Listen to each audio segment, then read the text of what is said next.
কেরালায় কাজে গিয়ে রহস্যজনক মৃত্যু। 3 দিন পর বাড়ি ফিরল কলিম অর্থাৎ পিন্টুর নিথর দেহ। কান্নায় ভেঙে পড়ল হরিহরপাড়া। কেরালায় কাজে গিয়ে রহস্যজনকভাবে মৃত্যু হয়েছিল মুর্শিদাবাদের হরিহরপাড়ায় পরিযায়ী শ্রমিক কলিম শেখের, যার বয়স 35 বছর।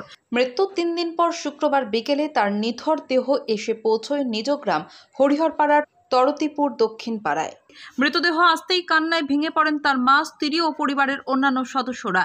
শোকে স্তব্ধ গোটা এলাকা। পরিবার সূত্রে জানা গিয়েছে, রোজার সময় কলিম রাজমিস্ত্রির কাজে কেরালায় গিয়েছিলেন।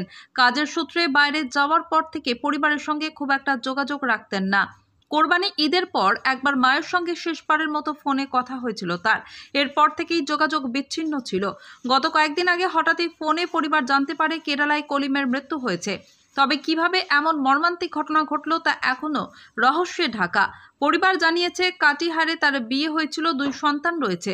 স্ত্রীর সঙ্গে কোনো অশান্তি না অন্য কোনো কারণ তা নিয়ে ধোঁয়াশা রয়ে গিয়েছে। এদিকে শুক্রবার বিকেলে মৃতদেহ বাড়িতে আসতেই এলাকা জুড়ে ভিড় জমে যায়। গ্রামের মানুষদের চোখে জল, শোকে পাথর হয়ে গিয়েছেন কলিমের মা। মৃতদেহ বাড়িতে পৌঁছানোর পর খবর পেয়ে বাড়িতে যান হরিহরপাড়া ব্লক তৃণমূল সভাপতি জসিমউদ্দিন শেখ, ধরমপুর অঞ্চল তৃণমূল সভাপতি বায়েজিদ আনসারি, ব্লক তৃণমূল নেতা শাহানুজ্জামান শেখ সহ অঞ্চল ও ব্লক তৃণমূল নেতৃত্বরা। মৃতের পরিবারকে সমবেদনা জানান এবং পাশে থাকার আশ্বাস দেন তারা। হরিহরপাড়া থেকে রাকিবুল ইসলামের রিপোর্ট, এইচপি নিউজ বাংলা।